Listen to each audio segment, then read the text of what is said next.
Donc, on est en juillet 2019. RJ, redressement judiciaire, et après, tu arrives en liquidation judiciaire, c'est ça? Ok.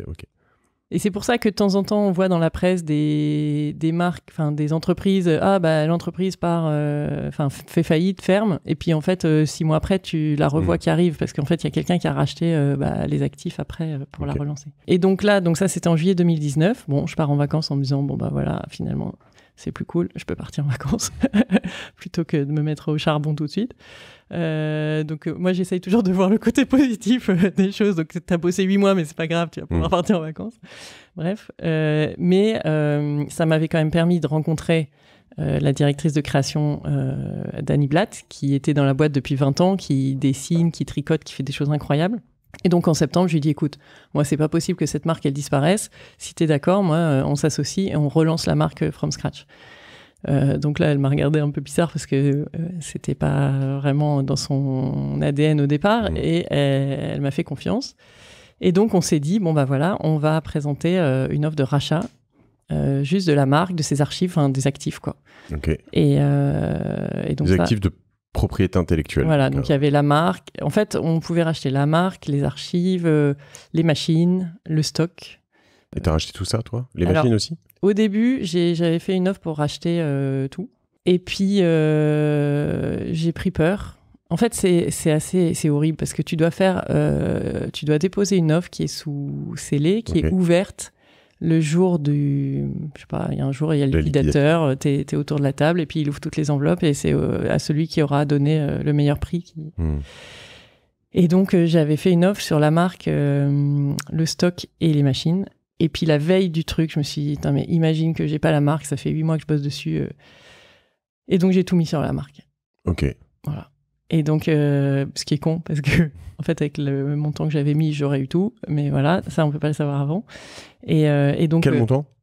J'avais mis 75 000 € au départ et j'ai rajouté 25 000. Enfin bon.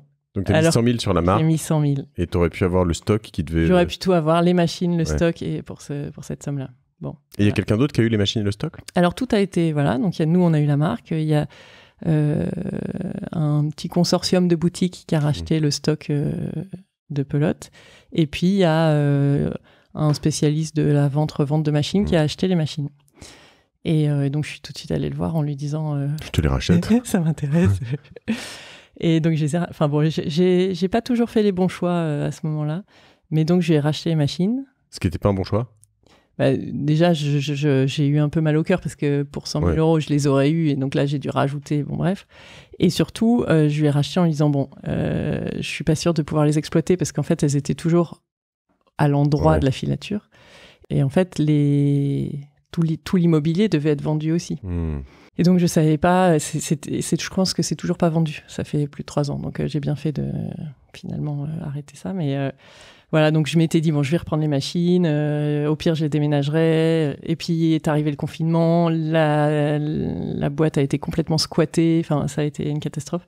Et en fait, ça a été squatté, tagué, enfin, les machines avaient encore rien à ce moment-là. Et quand on est allé visiter, pour savoir si tout était encore en ordre, je suis allée avec le responsable d'atelier et d'un coup, on a levé les yeux au ciel et il n'y avait plus un câble électrique.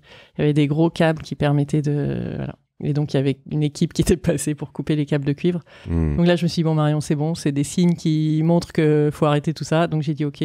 J'avais fait un deal avec celui qui m'avait revendu les machines en disant, si j'arrive pas à les exploiter sous, je sais plus, 6-8 mois, vous me les rachetez avec une décote. C'est ce qu'il a fait. Et donc, voilà, je suis sortie complètement de ce truc-là en me disant, voilà, j'ai une marque, j'ai des archives, c'est une richesse incroyable. Et maintenant, je vais tout reconstruire moi-même et je vais arrêter de m'embêter avec tout ça qui est trop compliqué. Donc, t'avais quand même les archives. Donc, tu disais rentrée 2019, septembre 2019, entre le moment et on arrive début 2020. Ouais, tout ça. L'offre, on l'a faite en novembre, parce qu'après, les délais de la justice aussi, c'est pas les délais du business, hein, donc tu patientes quand même pas mal. Donc, on a fait l'offre en novembre et on a récupéré la marque officiellement en janvier 2020. Est arrivé le Covid. et donc, total, là, quand tu recomptes investir sur tout ça, tu me parlais d'1 million avant pour reprendre tout. Là, tu es sur un montant moindre, du coup. Oui, là, j'ai une marque. Il faut reconstruire un catalogue de fils parce qu'il n'y avait plus de filature. Alors ça, j'avais quand même vachement anticipé toute la période septembre, janvier. J'avais déjà été voir tous les filateurs. Moi, je voulais au maximum réussir à faire du français, donc c'est pas évident, tu n'y arrives pas sur tout. Mais donc, on a notre Angora, par exemple, sont des éleveurs de lapins qui sont dans l'Ouest. Donc, j'ai été les voir. Donc, on achète le poil aux éleveurs, on l'envoie à un filateur qui est dans le Sud, on le fait teindre. Enfin, tout ça, c'est nous qui le faisons. On coordonne toutes les opérations, donc c'est compliqué.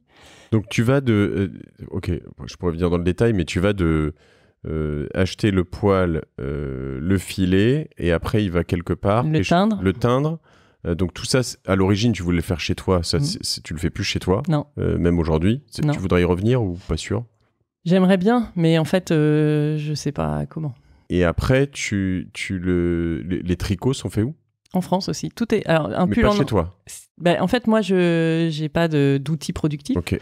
Donc, tout est fait avec des partenaires qu'on a sélectionnés pour leur savoir-faire, etc.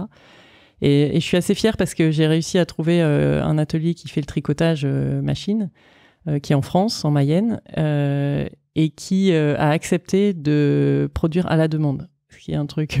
Okay. En fait, quand tu sais pas, tu te dis, bah oui, ça va être facile. Et puis, en fait, tout le monde m'a dit, mais comment t'as réussi à avoir ça? Parce que je voulais surtout pas faire de stock. Je voulais pas de gaspillage. Je voulais produire que ce dont on avait besoin.